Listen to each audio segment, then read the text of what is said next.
When I got on bed rest, I'm home and, I'm talking to my family.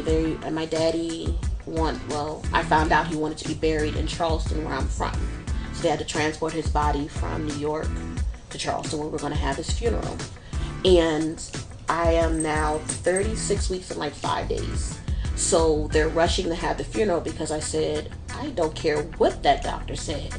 Y'all are not putting my daddy in that ground without me being there. Right.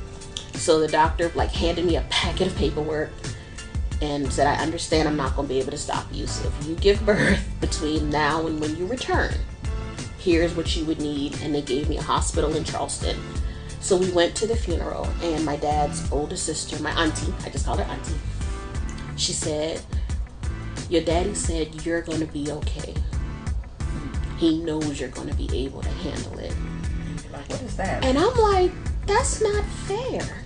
Wow. I should be able to fall apart like everybody else. That's true. But no one would let me because I had to be mindful to care for my baby. At the funeral, they wouldn't let me walk. They were pushing me around in a wheelchair. I barely could say goodbye because when we got to the gravesite, they wouldn't let me out the car. They said it's too hot.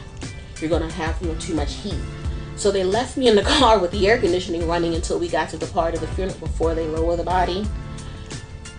So it was so hard for me because I'm like, I want to be able to scream and do whatever, but I also had to be mindful that, of course, I'm having issues with my blood pressure, so I have to be mindful of my baby. So we literally buried my daddy on Friday. I come back to Atlanta on Sunday. My baby was born on Monday. Wow. Download the HHN TV app now to watch this episode and more on the HHN TV.